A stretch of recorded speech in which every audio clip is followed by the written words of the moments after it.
good morning. Welcome to Bridging Social Media and Mental Health Support for Youth.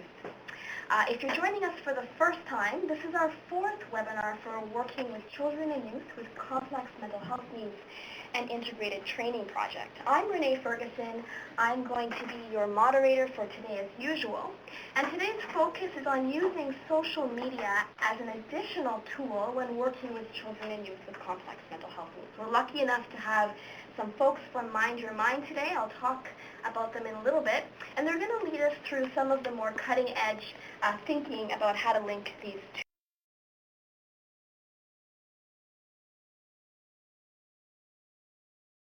On that note, I want to introduce two people who will be presenting with us today from Mind Your Mind. Andrea Kirkham, who will be joining us from Mind Your Mind. She's a curriculum writer there. And Ohenia Kenas, who's here with us in the room today, who's the coordinator of community practice with Mind Your Mind.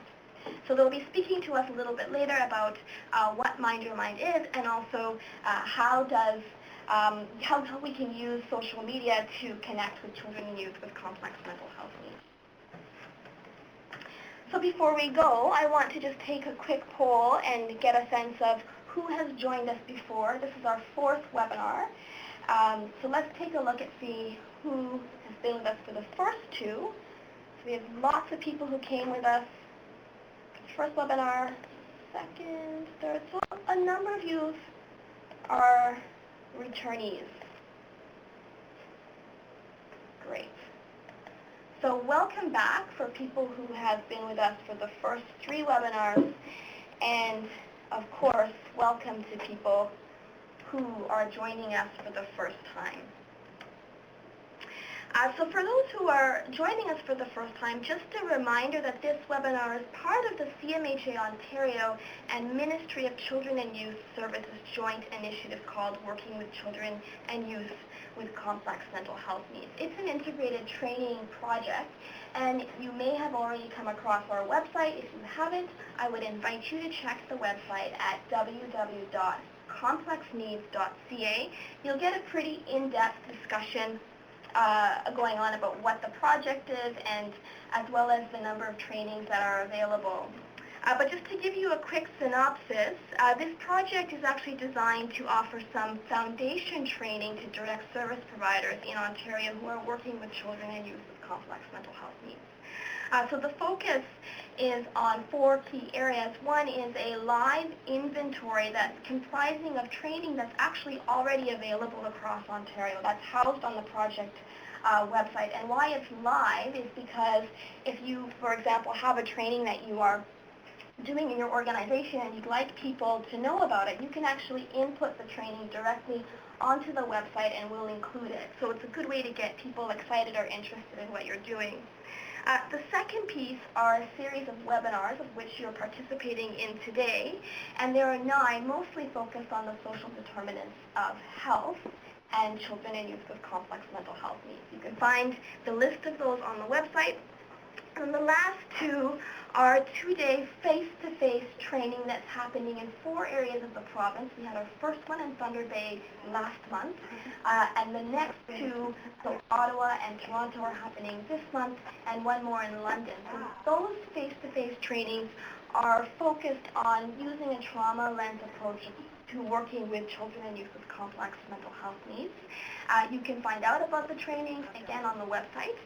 And the final piece is a 6-part online course that's focusing on providing brief services to children and youth with complex mental health needs. That's going to be available in January.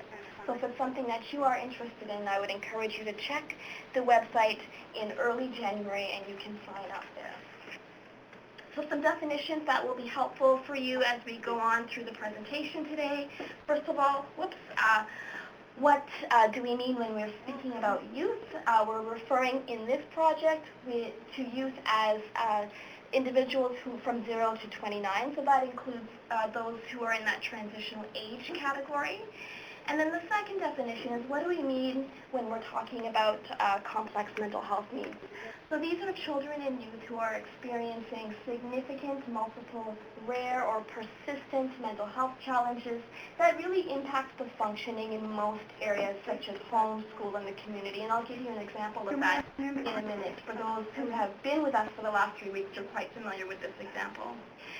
So some examples of this are, but they're not limited to, children and youth who are living with co-occurring disorders, multiple diagnoses, or living with disorders impacted by social exclusion, involvement with the justice system, and histories of trauma. And we've seen what that looks like over the last 3 webinars.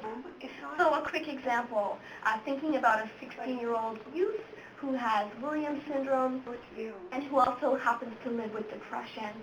And his family is living just above the poverty line, about 2 hours away from a major urban hub. So thinking about what's happening at home, maybe parents are thinking about how do I manage financial resources for my son on a fixed limited income. In the medical community, maybe the doctor is asking what kinds of community mental health resources are available for this young man that are closer to home, given that he's not in an urban hub. And then the last piece might be the school who's asking, are we even doing enough? How do we support this student to transition from school into community life? So you can see how there may be needs that will cross multiple sectors. So for more information, again, check our website, www.complexneeds.org. And just a reminder, I can actually hear our colleagues from Mind Your Mind. Welcome. Thank you, Renee. So, that was a very kind introduction. Hi, everyone. It's Andrea. I guess I'll begin. We'll just give you a little breakdown of what we do as an organization and then make some connections between our thinking in the past decade and the types of movement we've seen in terms of social media as an arena to complement the work that you do and to address the needs of complex needs in young people today. So the first question here, and I can give a little bit of a background about Mind Your Mind when I answer this question, is you're seeing here, how can you work more effectively and efficiently with youth? I think the short answer to that would be by meeting them where they're at. We are an online youth mental health program. So what we do, among other things, is we engage with youth in a variety of ways to co-create resources with the aim of empowering young people to reach out, to get help, and give help. We live online because we know that that's where young people are turning often to get information and also to disseminate information and to communicate with one another, including information about their health. We've worked with a variety of community partners over the years to sort of help them also engage with youth meaningfully in the work that they do and share knowledge about how technology and even social media platforms can sort of help create connections, help have these conversations. And we do our best work when we're sort of collaborating with community partners and with youth to do this and get this information out there.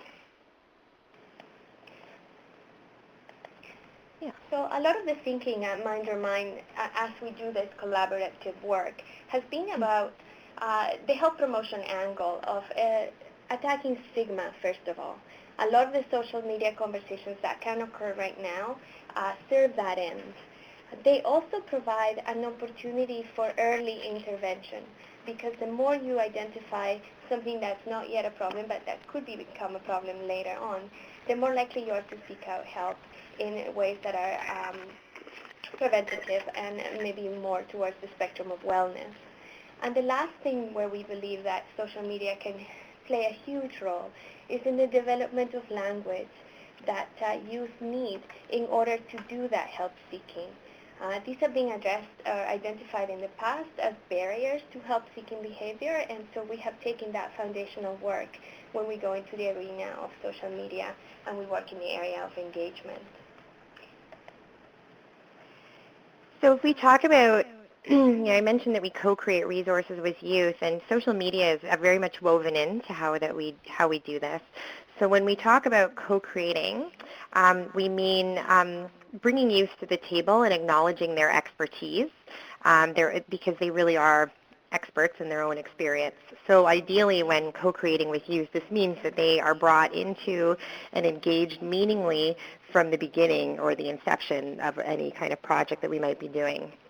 Partnership between youth and adults is is um, is when we absolutely do our best work, and the result is that we end up with resources that are really credible and really appealing to youth, and they tell us what the information that they need, and then they can tell us how best to deliver that information and participate in the creation of those resources.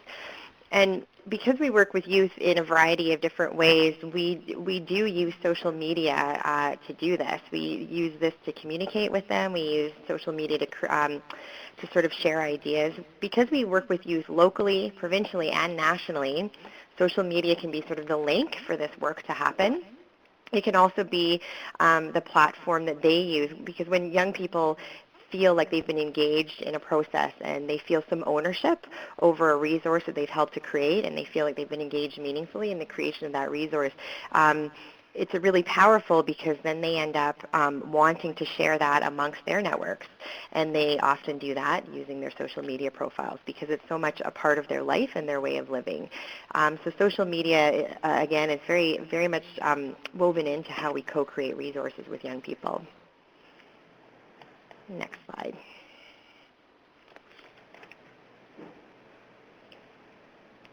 This is just a graphic to illustrate a little bit of how that effectiveness plays out in terms of the reach of Mind Your Mind. So as a national program, we're still looking at what it means when young people distribute that message for themselves and become participatory in talking about their concerns health-wise. So we have a reach that right now exceeds over 1 million visits to our online platforms, and that is from 198 countries worldwide. Most visits are from Canada, and Canadian visits are highest in Ontario as a province. In Facebook, for example, the community is very present and very active, and as Andrea mentioned, very much a part of their everyday experience. So we have right now something like 2,800 Facebook followers, and that number changes all the time. And the conversation also continues on Twitter, as it does for this webinar. And right now on Twitter, I think we're counting about 8,500 followers as well. And this is about this particular photo, which is a component of a video, but the reason I want to speak of it is because of the need for getting youth talking. What our statistics and what Canadian statistics tell us is that for every 4 youth who have a self-identified mental health concern, only 1 of them will be reaching out. And this speaks to the barriers I mentioned earlier. The biggest barriers to help seeking would be the stigma of what would happen. Youth tell us that not having the language to reach out has been a huge component in whether or not they talk to someone about how they're feeling. And lastly, youth tell us continuously that navigating the system is challenging, scary enough that it prevents them from seeking help. When we look at what our program has done in terms of creating that safe space for youth conversation, and in terms of increasing that language and letting them do the talking for their peers, we noticed that Mind Your Mind is affecting that national statistic. So if you think about the 1 in 4, we went through our own evaluation and we surveyed youth who spent time on their online spaces. 65% of mindyourmind.ca repeat users would access either formal or informal supports as a result of their use of the tools and help that they received on mindyourmind.ca. So it takes that national average of 25% and turns it into 65%, precisely because of that ability to meet youth where they're at. But we're very interested in what it might look like to you and what it might look like in your practice. We would like to know from your experience what are the kinds of barriers that you see prevent youth from reaching out? And this is a poll question.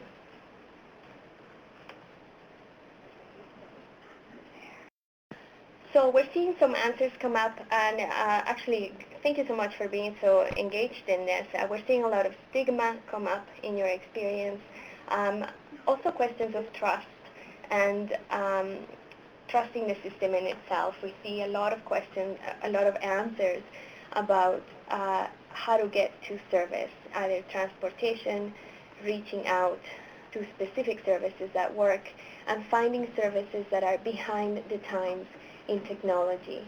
And hopefully this conversation can begin to address some of your answers and can begin to provide you with resources and tools that can overcome this challenge. Thank you for your responses. So here, I think that I didn't see anywhere in there that people just don't want to talk, period. I mean, there's definitely barriers to speaking out, and so when we think about the barriers, the ones that you mentioned there's access issues, but I think that young people who are struggling do want to get help. And so I'm going to show you we'll pause here for a minute and we'll show you a PSA and we can talk about the messages in that PSA. This is created with a group of youth from across the province. And hey, what's up? Yo. How's it going?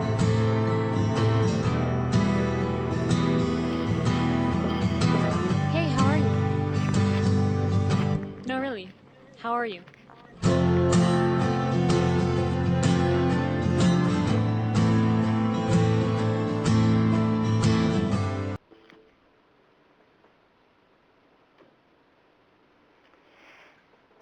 so this is, as I mentioned before, I should just mention, I wanted to tell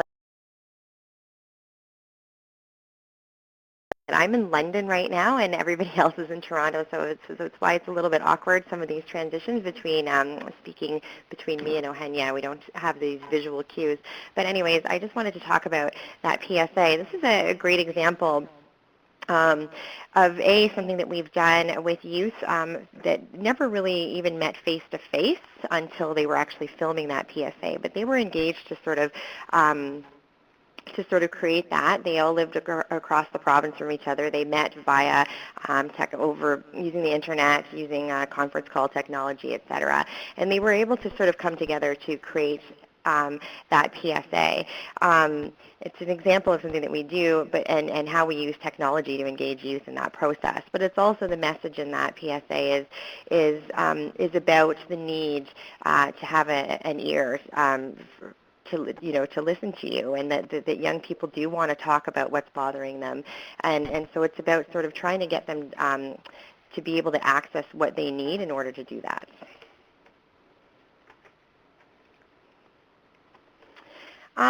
So let's talk about social media for a minute. When we're talking about young people today, we're talking about people who are digital natives. And these are, this is where these young people can be the experts. I mean, they are the experts in their own experience. They have lots of good, intelligent things to say about their experience accessing support, what it's like to do that in their schools and in their communities. But they're also experts. They have things to teach us about social media platforms because, as youth-serving professionals, we need to acknowledge and understand the role that social media plays in the lives of young people today. When we work with digital natives, we need to know that these social media platforms, this is where youth forge identity. It's not just time spent online. It's a part of their life for a lot of young people. Their technology in their social media world is special. It's almost sacred because it's where they live some of their lives. Because social media for a lot of young people, their platforms, whether it be Tumblr or Instagram or Facebook, whatever that is that they might be using at that time, that can feel like home to a young person. That can be their safe space.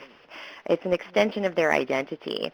It's about building identity. So a young person might forge their self through, say, his or her Facebook interactions.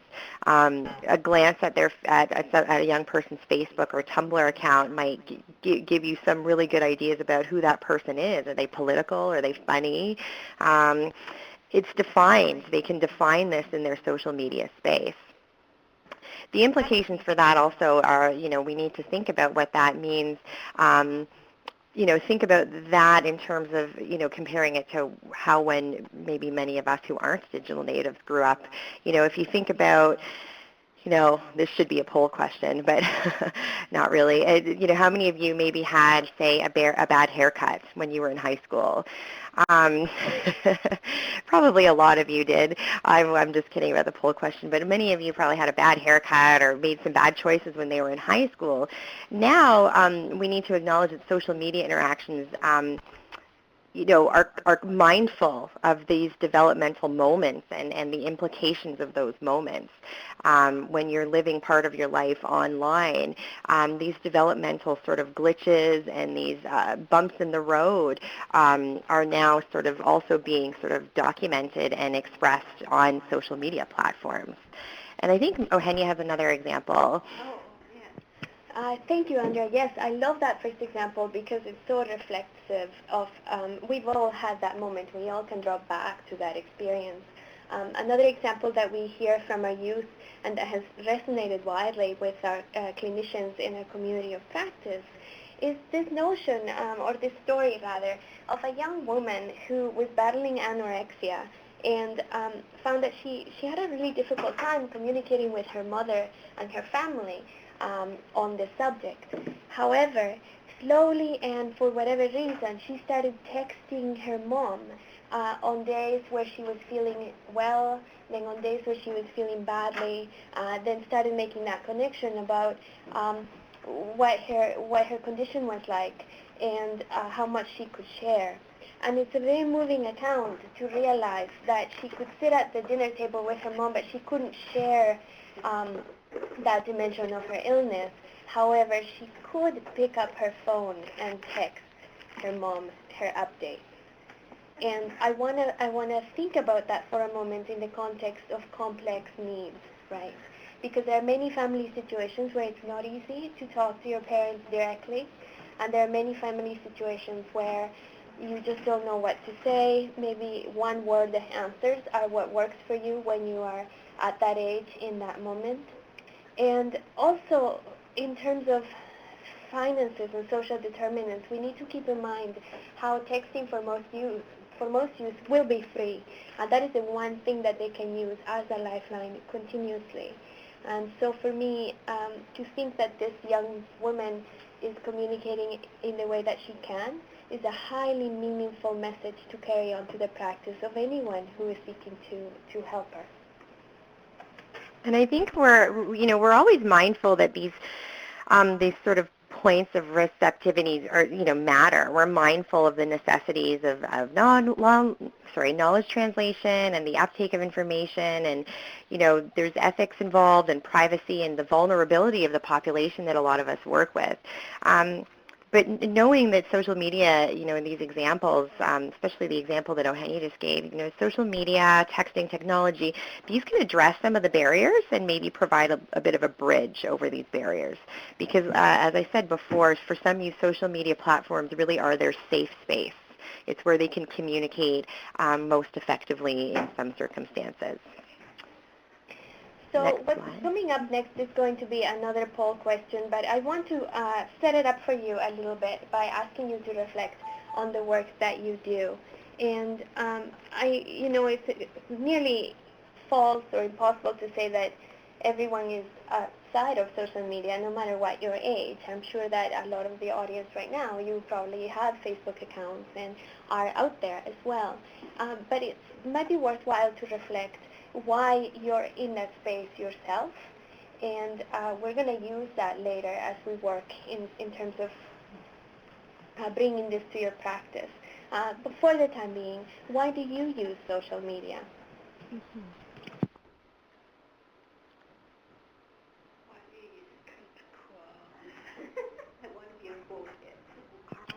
And once again, we're seeing a lot of answers, and a lot of times the word connection is coming up. And again, communication, maintaining your community, having that network of support with family and friends. And I would argue that a young person being surveyed with the same question would probably provide you with the same answers. So I just do this to highlight our community and our connection in this sense. And thank you for all the answers. It's awesome. What young people tell us about who uses social media is, yeah, pretty much the same. Here it comes.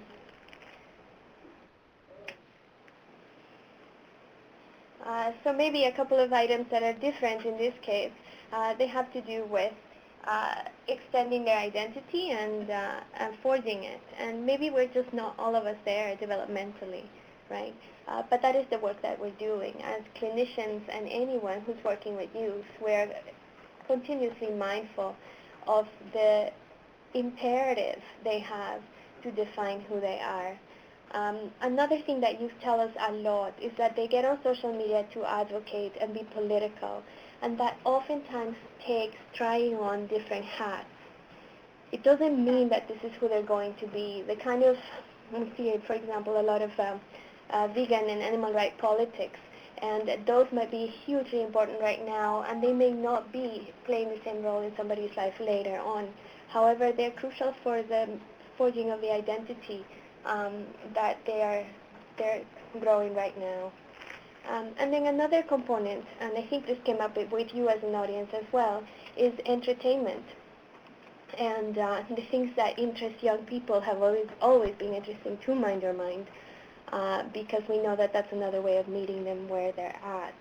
But it's also an opportunity for you in your practice to meet young people where they are. So you do not have to be Facebook friends with someone that you serve in any way, but you can still talk about the things that pop up. That means that you can grow trust and then grow a deeper conversation with that young person. And it also means that you get to see them as they are in the outside world a little bit. All of these things go a long way in terms of a therapeutic relationship or any kind of relationship that you have within the service field.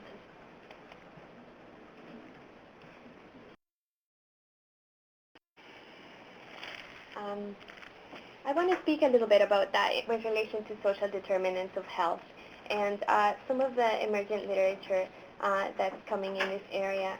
A key thing has to do with, what is impacting mental health in young people, and what are also protective factors that can be installed that play a huge role. I think recent evidence is showing that protective factors and having them present is as critical as removing those risk factors that can affect someone. And I think that this discussion about social media as it relates to your practice is an invitation to be explicit about these issues. And not just among ourselves and when we talk within as a community of professionals, but also with young people, because they have views and shared formed opinions about this.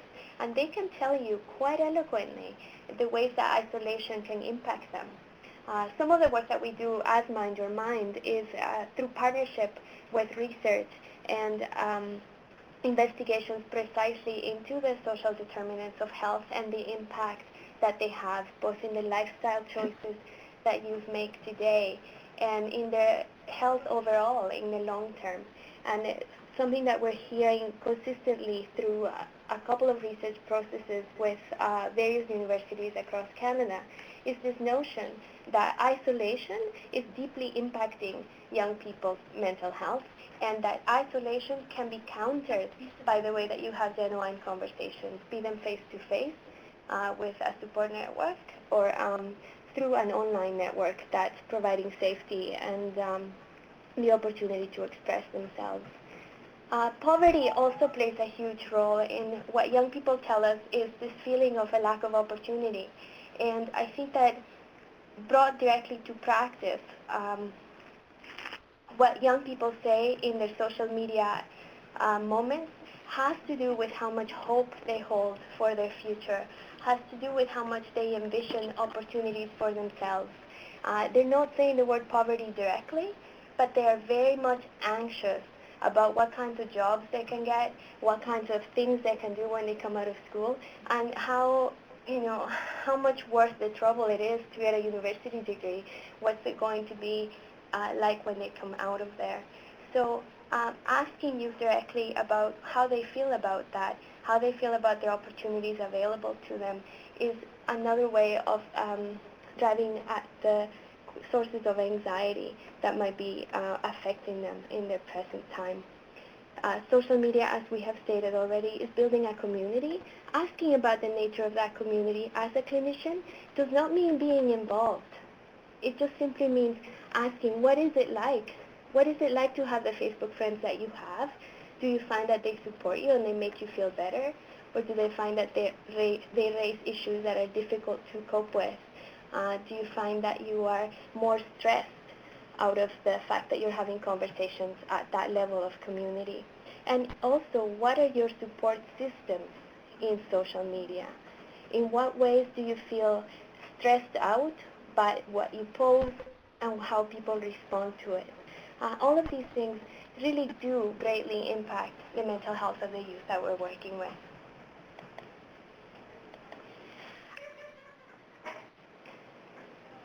This is one of my favorite stories to tell about our Facebook community, and it comes from a young woman, Alicia Raimundo, who has been involved with Mind Your Mind for several years now and has truly grown and developed her persona and her presence as a mental health advocate. Alicia has recently been speaking with the UN, at the UN. She has done marvelous things with the CAMH Service Collaborative.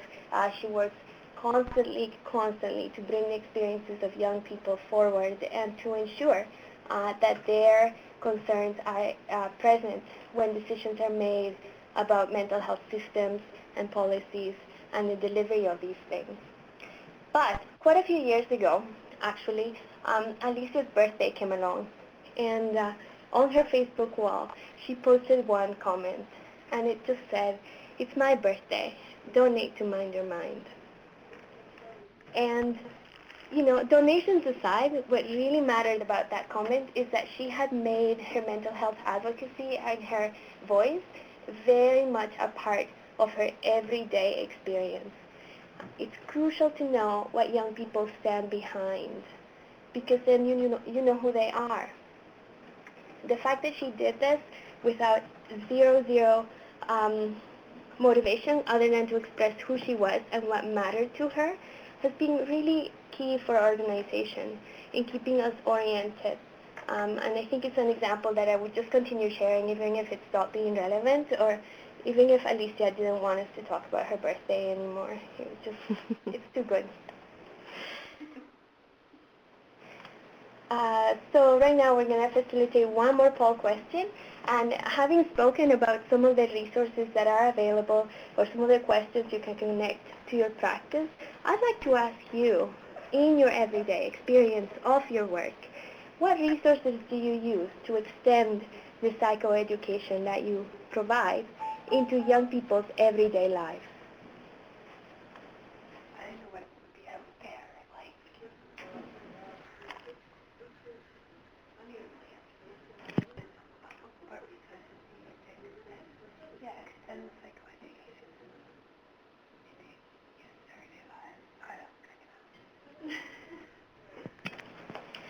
Thank you once again for your answers. We're seeing a lot of mention of toolkits and services that are available either through groups or one-to-one sessions. We are also seeing a lot of your own presence, and I don't know if you mean directly through yourself or through referral to others, other services such as counseling and presence in schools as well. I'm just a little curious about this question, so I'd like to let it run for just a little bit longer, if that's okay.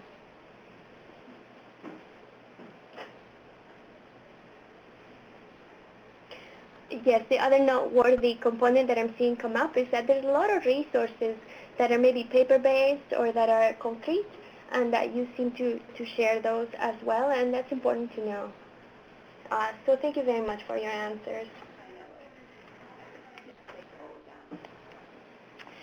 I'm going to just talk to you. We just talked a little bit about Facebook. I just want to talk about something that's been a real win for us at Mind Your Mind that I think would be a sort of a might have some applications in some of the work that you're doing. I would just talk about Twitter and the use of hashtags in Twitter.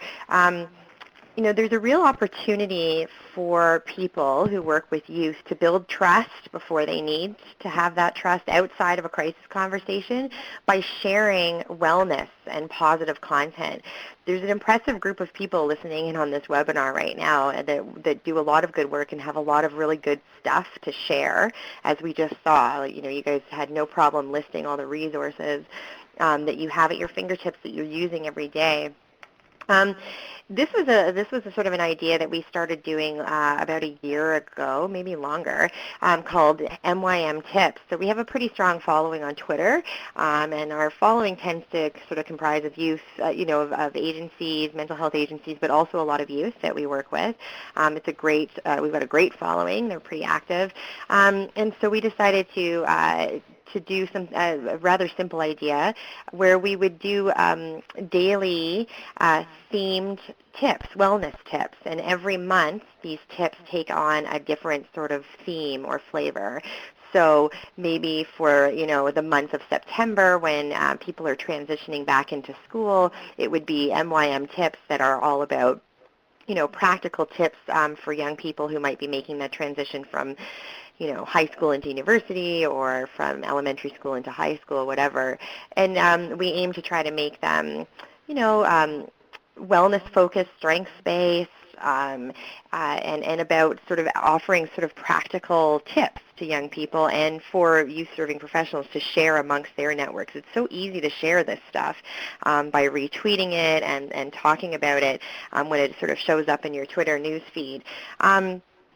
And what else has been interesting is that it's been one of our most popular things, I think, that we have on Twitter.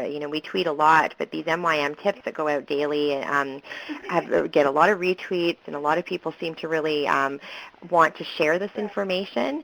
And then another thing that's been a sort of a win for us is that if we go to the next slide, we take these tweets and then we archive them onto our site under our wellness section. So when it's like we're creating content and we're putting it into shareable, digestible chunks that people can sort of share and really use, and then we're able to sort of repurpose it and offer it and archive it on our website.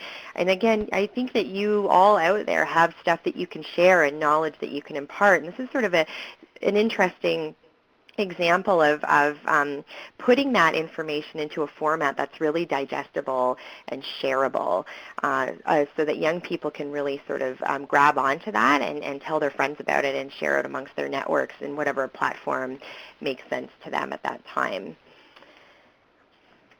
If we go to the next, I think we have a video coming up next, and I'll talk about it after. A mental illness is not a character flaw. It has nothing to do with being weak or lacking willpower. People dealing with a mental illness did not ask for it or choose it. People dealing with a mental health issue can't just snap out of it. Having a mental health issue is not about being unintelligent. Mental illnesses are not the same as developmental disabilities, intellectual disabilities, or brain injuries. Having a mental health issue does not mean that you are weak. People can experience mental health issues no matter what their age or background is. It doesn't matter how much money you make, What the color of your skin is, Who your friends or family are. What school you go to. or what neighborhood you live in. anyone can develop a mental health disorder. What can cause or trigger a mental health issue? Psychological factors like low self-esteem, Or the inability to deal with anger or stress. Personal issues like the breakdown of a family, Or an abusive relationship. distressing life events, Like a death of a loved one. extreme stress or trauma, Like experiencing a rape, ongoing abuse, or a violent event. biological factors like hormones and the chemical balance in the brain, Genetics. Like if someone in your family has experienced a mental health issue. Drug abuse can trigger mental health disorders. Or cause already existing issues to be worse. Any of these factors alone or in combination can cause or trigger a mental health disorder. The good news is that mental health is like physical health. You can find treatment and you can do things to keep yourself well. There are steps that people can take to keep themselves mentally well. Like learning how to deal with stress, Recognizing the signs of mental health issues. and finding out where to go when help is needed.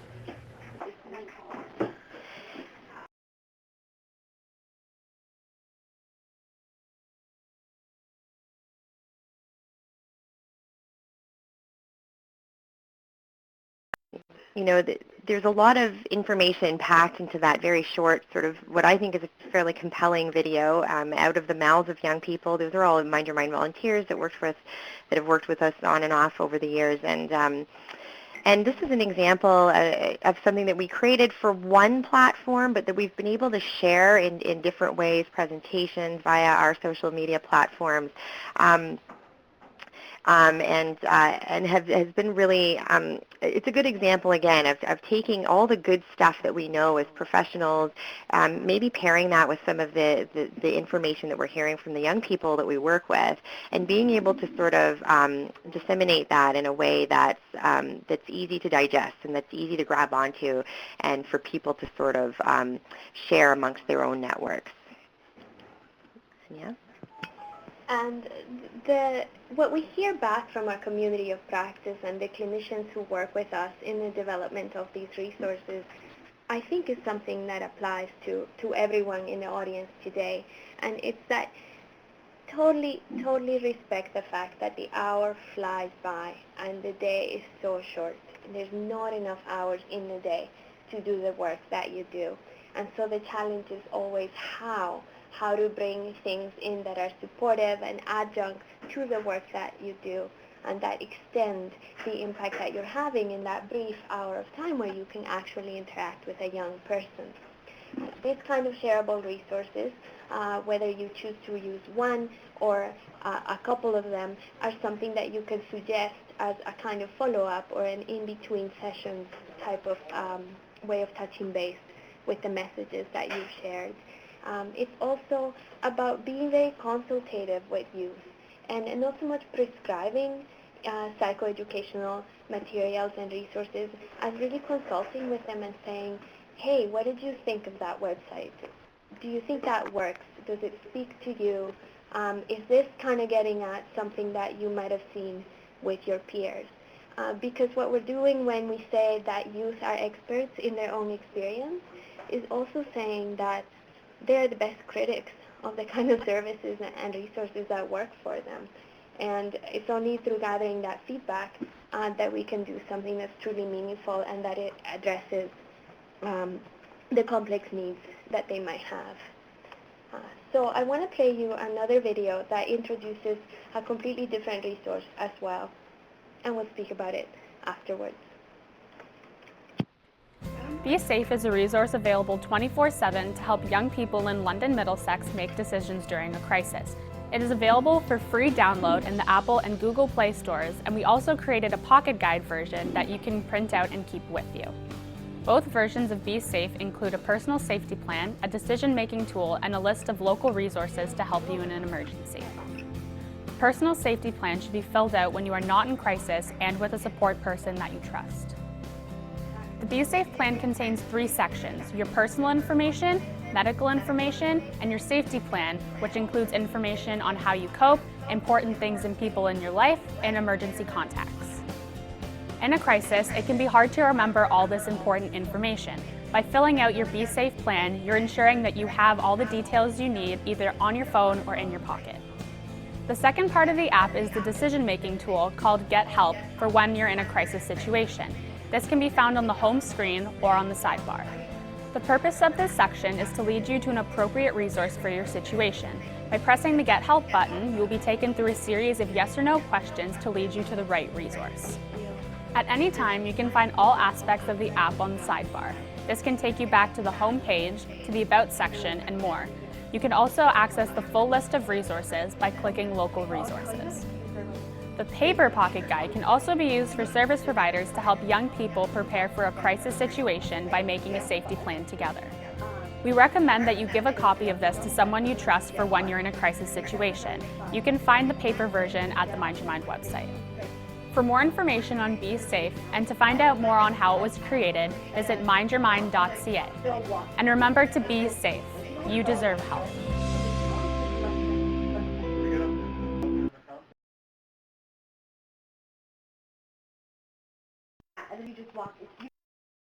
Thank you, everyone. That video was Taylor. Right now, Taylor, I think, is 18 years old, and she was describing how the Be Safe app works.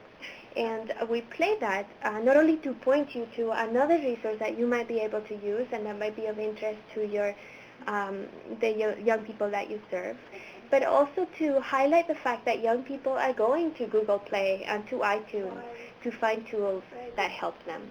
And that it serves us all to acknowledge that that is very much an arena where that's part of help seeking now. Young people intuitively go, I wonder if there's an app for that. And then they go and they can find one. And that is a conversation that's really worth having whenever you talk about help seeking. Be safe can be a bridge to conversation. And the simple question of, do you use any apps that support your mental health, is also a key conversation to have in your practice with the youth that you serve. You can show a shared understanding with them that you see where they're looking for help, and you can ask them what they're finding, what's helping. At the very minimum, that's going to build your relationship, and it's going to give you an idea of what's working for them or not.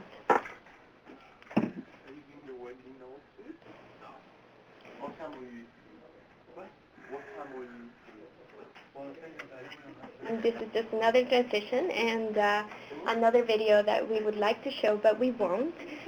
This one can be found on YouTube if you were to simply seek out schizophrenia or maybe pair it with Mind Your Mind.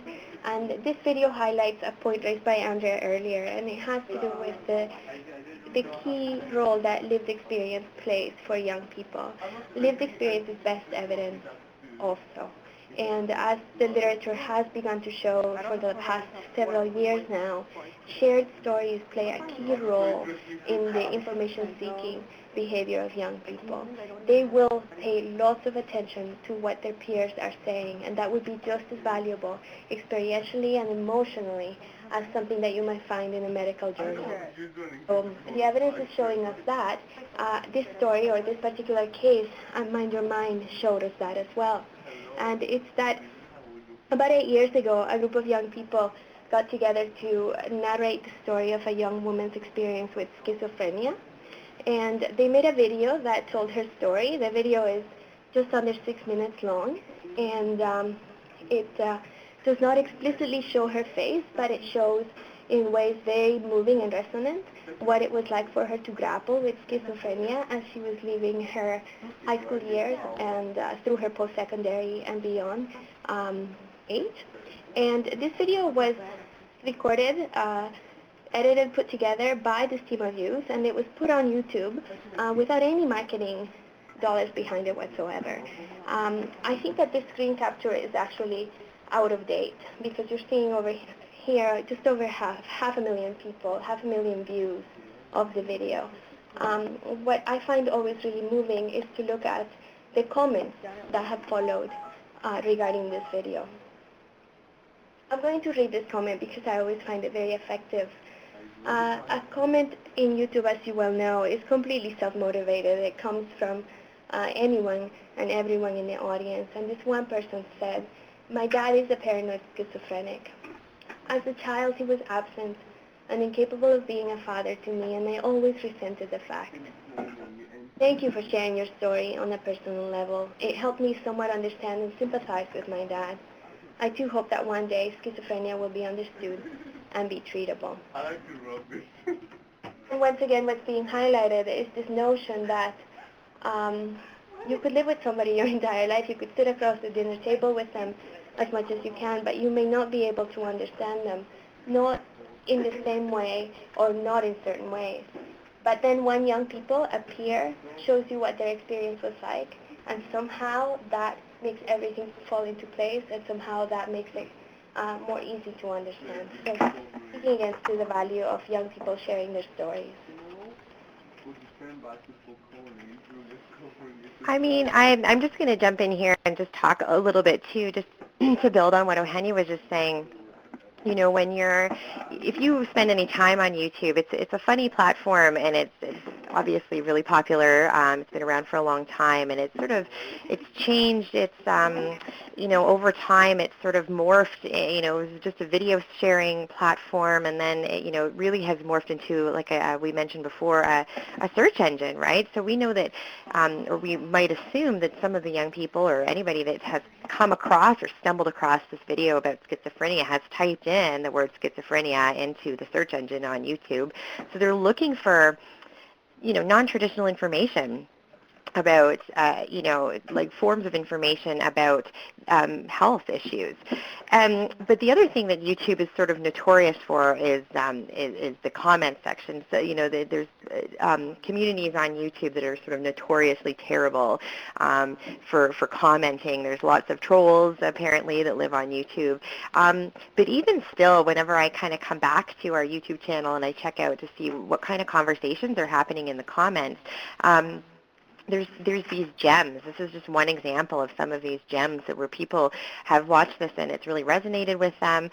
Again, it's an example of a personal story being sort of disseminated in a way that's very easy to sort of understand.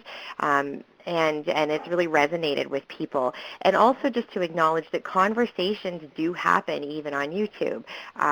People who spend time on YouTube, they do reply to one another in the comments, so it's not just video sharing. It's a platform for discussion, and there's some really interesting discussions. Some negative, some positive on any YouTube videos. But whenever I come back to this video, it's very interesting to see the conversations happening in the comments and to reframe our thinking about YouTube as really a platform, a social media platform, because people are creating a profile, and they're engaging with other people in conversation about the content that they're sharing. So I think the next slide is about you and social media. There we go. And in some ways, this is a bit of a sum up in terms of the message that we hope we brought you home, which is that social media provides an opportunity for continued engagement that is at the same time demanding to be genuine all the time. And as genuine as your conversation is with your youth clients, that's the measure of its effectiveness. Equally, though, you don't have to be completely engaged in social media to talk about social media and the social media aspect of youth's lives. And it's better to have a genuine conversation of what it's like to be on Facebook than to be on Facebook. And I think that that's a key component to consider when you look at organizations that are grappling with the anxieties of joining a social media state. There are a lot of ethical considerations, a lot of considerations of privacy and of what it means to be engaged at that level in terms of your working time. And all of those questions are very worthwhile considering and are very individual. Each one of you will be defining whether or not you want to bring your relationship with your clients into a Facebook relationship. Most clinicians that we talk to decide to set that boundary very clearly, and they do not send youth on Facebook, and that is completely understandable. There's a host of different policies and different approaches to this that have been developed by different organizations. At Mind Your Mind, we encourage being prepared by reflecting as an organization how you want to engage with young people in a social media sphere. Our messages are consistently about the level of engagement that you have. It's about continuing the relationship you would have face-to-face. And all the different kinds of values and ethics that apply in a face-to-face conversation continue to hold as you move on to any social media questions. But we do offer our social media policy as a starting ground for your organization to consider that step, and we encourage you to be prepared. And we're always open and very happy to discuss what this might mean in terms of clinical practice for people individually. Yeah, so I'll just build on that conversation. about our social media policy and developing a social media policy. I mean, technology is very much woven into a lot of what we do as a program, and what you guys are doing out in the audience are probably everything's a little, all of you have a little bit of a different stance or a different way you might envision using social media, if at all, in your practice. But I think if you are considering it, I think a good place to start is to have really clear sort of ideas about what the relevant platforms are. Like, mind your mind's not on every single platform. We've defined what platforms are relevant to the work that we're doing, and we have a presence on those. Understanding and sort of doing some thinking about the criteria and how you're going to adopt these platforms, and then setting some and having good, frank conversations as an agency or as an organization about what those professional boundaries might be looking like, having good understanding about who might own the content that's created on social media platforms, digital properties, thinking about moderation. If you are going to wade into having a Twitter account, let's say, for your organization or for yourself as a professional, where you're going to engage with the public as a professional, understanding that there are moderation, sort of, how are you going to moderate that content, and when are you going to moderate that content, and how are you going to communicate that to the people that you might be sort of communicating with. Setting some really good, clear guidelines about when it might be time to remove content. So if you say had a Facebook page and somebody posted something that was problematic, first of all, defining what does that mean? What does problematic mean for you? And then figuring out when the line would be drawn where you might sort of take things down. Also having really good, clear guidelines around when it might be time to report some concerns, and then also having some guidelines in around privacy. I can tell you from experience at Mind Your Mind, we had long, detailed, very mindful conversations about all of these things, and we do have a quite comprehensive, in my eyes, social media policy. But we consider it a living document. It's never going to be done and finalized forever, because social media changes. So as platforms and trends emerge and sort of fade away, and as privacy concerns pop up amongst the different platforms, we realize that this is a document that we have to keep coming back to, and tweaking and revising and thinking about as different things pop up. We're all learning here, and so what I want to say to you, and Henny already said this, but I want to say this again. Anybody out there that's interested in having a look at our social media policy, like I said, I think that we all do our best work when we're sort of collaborating and sharing information. We are happy to share our social media policy with you if you're just curious, or if you're thinking about exploring developing a social media policy, or looking at what your agency's social media policy is, and just to provide a little comparison or whatever. We invite you to contact us, and we would be happy to share that with you, because we can all learn from one another. I think that's our last slide, and I don't know if we're going to open up to a question period or not. Thanks, and we are going to open up to a question period. Great. Thank you so much, Andrea and Ohenia, for joining us today. You've done a really wonderful job in outlining some of the key issues to be thinking about in using social media with service users. I'm going to bring the box up for folks to start inputting questions. So just a reminder, there are two ways that you can ask questions today. The first way is to tweet us a question using hashtag #ComplexNews. And the second way is the usual way, where you'll see the box pop up on your screen and you can type in your question directly. We'll be looking at both. And so just giving people a few minutes to get their questions together and input them. You see a bunch of people typing right now. So our first question, what happens when a youth presents the crisis online? So I don't know if Andrea or Ohenia, who wants to take that question?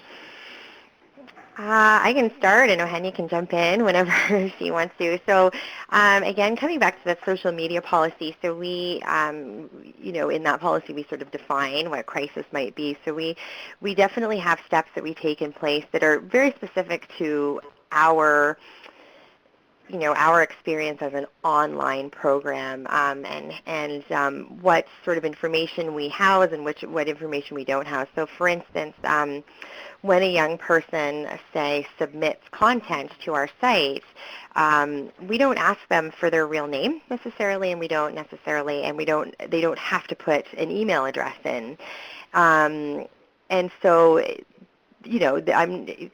when problems like that presented itself, and we found ourselves, not often, it doesn't happen often, but it happened a few times where we would need to sort of track their IP and stuff, and take steps to sort of notify somebody in their community and sort of do that in order to get emergency services out to hopefully get their help to track that person down.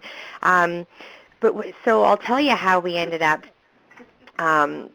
sort of evolving our site to sort of maybe head that kind of stuff off. So if it happens, we still have policies in place to sort of be able to contact emergency services or contact the correct services when we can, when we know, because again, a lot of the time people submit to us and we're not quite sure who they are or where they are. But what we did to sort of head that stuff off is we now when young people submit, they're taken through sort of a decision tree where they're asked questions about why are you submitting, and just a couple of questions that we developed very mindfully with some young people actually. That are Mind Your Mind volunteers, and then internally with our staff and the clinicians on staff. And so now what we found is that has happened less and less, because we've now those people that might have been posting or submitting information to us that indicated that they were in crisis are now referred to our help pages.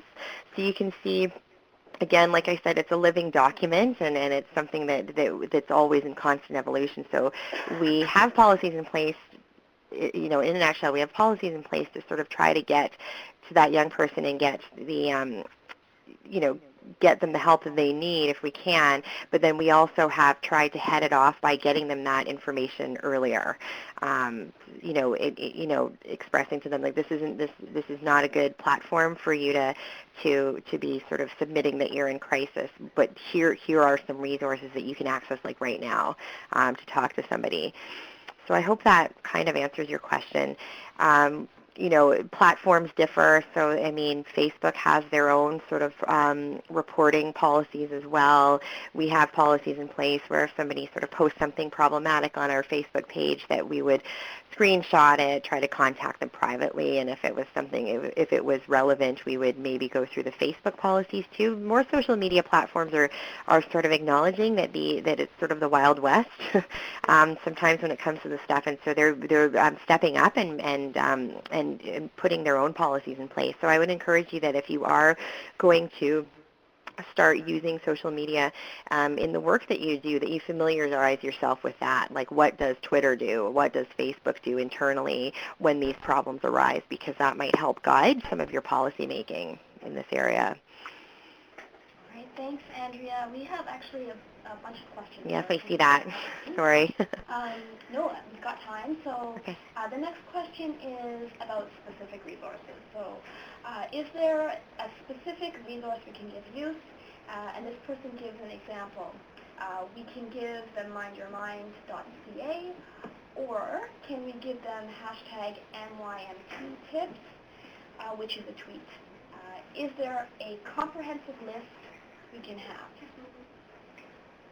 I think I can take that one on, Renee. Thank you. And I love this question because it gives us an idea of something we should be distributing, and it's maybe something like a comprehensive list for different situations for clinicians.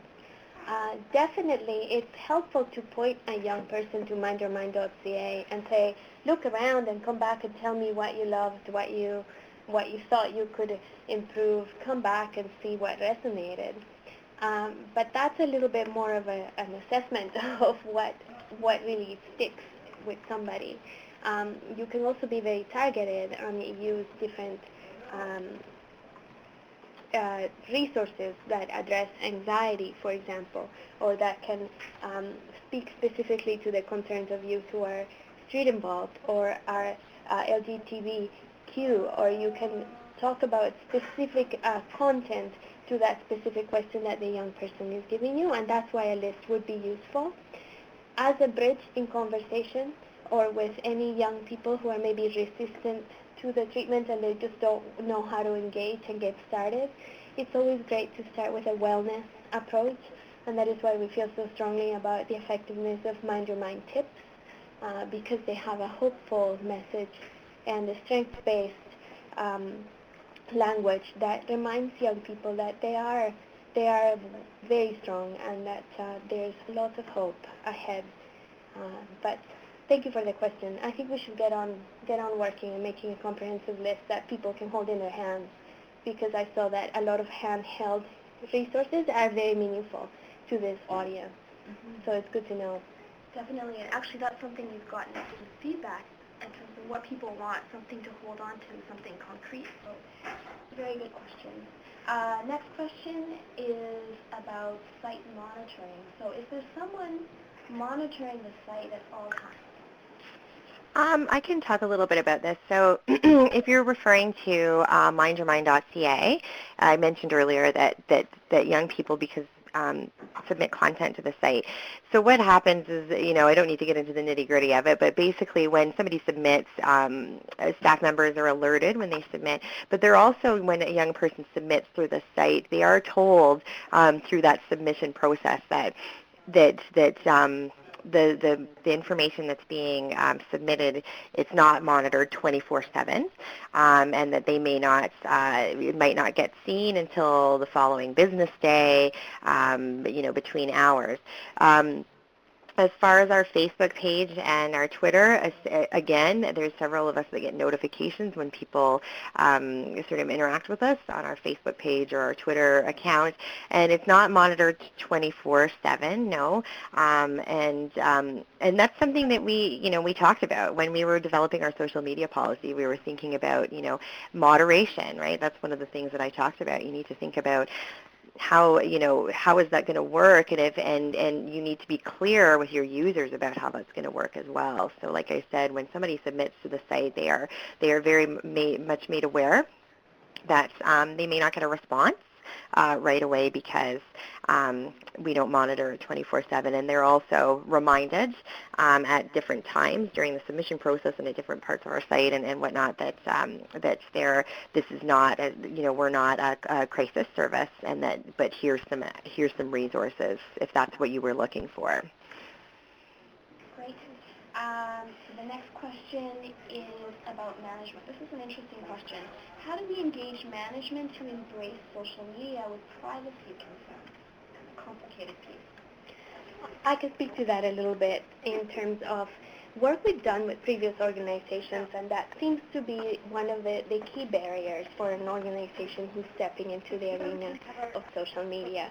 And privacy is occurring at many different levels, right? There's the privacy that goes in the direction of an organization to individual use, and then there's the privacy level that goes from an individual working within the organization to either individuals or a whole population outside.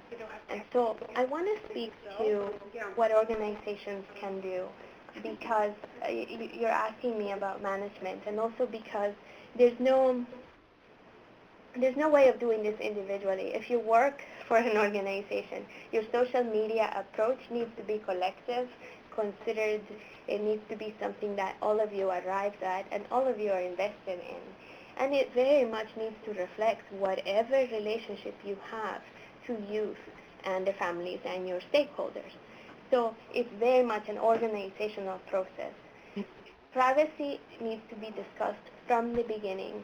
The individual layers of boundaries that you need to establish as an organization needs to be understood by everyone in that organization. We've had a situation when it comes to research groups where certain people have different levels of comfort in terms of, for example, again, friending youth that they are working with. And that's not about a personal choice. The organization as a whole needs to create that policy, and then that policy needs to apply to everyone. But you can engage management into going to social media arenas because there are ways of doing it well, and it is an ultimate necessity for an organization to extend their reach in a way that speaks to their clients where they are at. So I hope that answers the question. I might just add one final comment to that is it does need to be organization-wide, and that everybody needs to be engaged in the process in the beginning of creating these policies and in these conversations about privacy and how to embrace social media. And I just want to share that, when we were developing our social media policy, that this is the approach we took, and it was messy. Like, it's a tough thing to do, to get a collective sort of consensus on how this should go, and going into it knowing that it may not be a quick process, but it's one that's worth doing thoroughly. Thank you to you both. Actually, it's great because we're getting more questions. Just a quick reminder to folks, you can also tweet us questions. So if you are connected to Twitter, you can tweet us at Complex Needs, and we'll be able to take your questions as well. And one other quick thing, just around links, there have been a few questions about how to access links and resources. We'll work with Mind Your Mind to post those links on the Complex Needs website, and that, as a reminder, is www.complexneeds.ca, most likely the same website that you used to register for this webinar. The next question is around concerns. So my concern is with youth who submit suicidal thoughts or such online, for example, on your Facebook Messenger, and you don't see it until it's too late. So wondering if you know what the liability for workers are around this. I can answer this one, Andrea, and I'm not going to answer it fully for the person asking or any of you, because really the answer lies within your organization. You have to consider what would happen if a young person were in your waiting room, not quite at the level of having reached service, but they're sitting in your waiting room and they're disclosing suicidal thoughts. And for whatever reason, those were not tended to or addressed while they were in the waiting room. And what is the liability there? I'm not sure, actually. I don't have an answer. I think that there are many concerns also about how you would feel as a professional in not having had the opportunity to help that person to the degree that they needed help. My only point with this is that whatever you do on a social media stage is no different from what you do in your face-to-face interactions with a young person. And therefore it needs to be considered and decided just as carefully by organizations, and considering both the capacities and unique needs that it has. So I would love to know what different organizations do in that case, and would love to know how we can bring that conversation to more explicit ways of dealing with it in social media. Thank you. And of course, what happened last week when we did the webinar, people who had ideas or answers for questions just popped them in. So if you have any expertise in this area, please feel free to put your 2 cents in as well. This is a really good question because it really kind of gets to the crux of complex mental health needs. And this question is asking if Mind Your Mind has looked at reaching out to youth who are dealing with dual diagnoses, such as Asperger's and anxiety. That's just an example. Or is this part of your platform? Who wants to take that? I can maybe begin speaking about it, and Andrea, you can supplement. From the approach that we take at Mind Your Mind, we're not looking from a deficit-based perspective or from a diagnosis platform overall. We do share information about different disorders or different conditions as a way to educate about them, but never as a way for youth to assess what they have or to assess their peers in that way. So the psychoeducation is sharing what an illness might be like, but the whole approach of the organization is not based on diagnosis.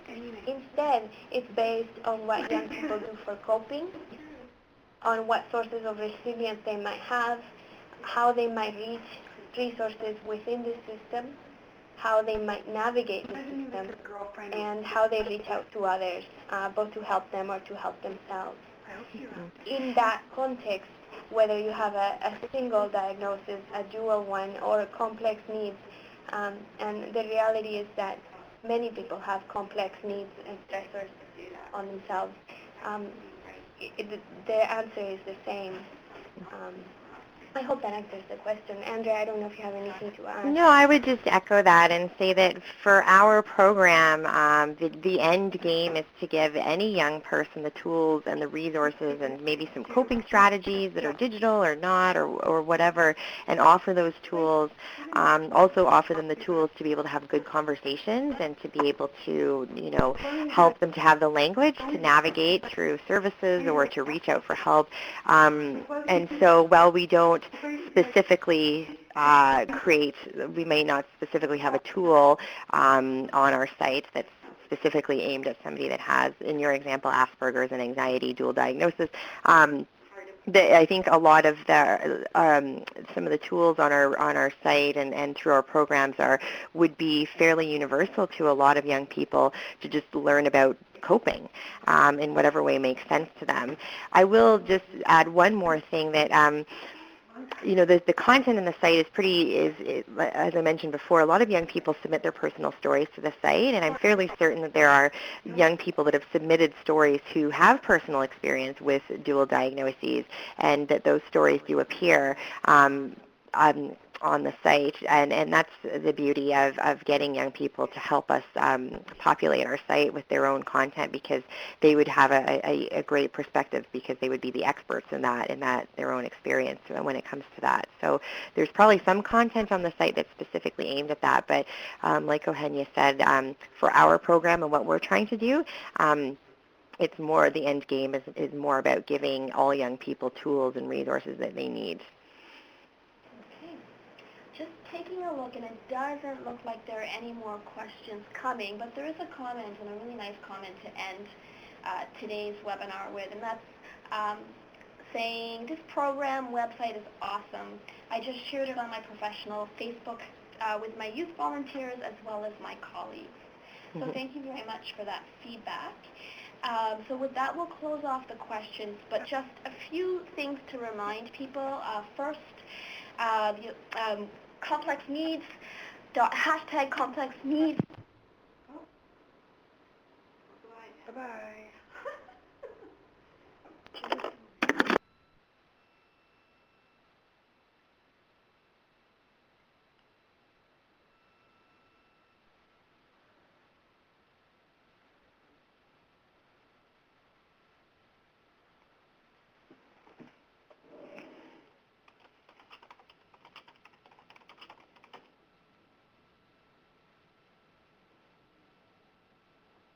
To connecting with you for the next webinar on November the 20th. For more information about the upcoming trainings, check out the website www.complexneeds.ca. And once again, thank you very much for joining us. We will see you very soon. Take care.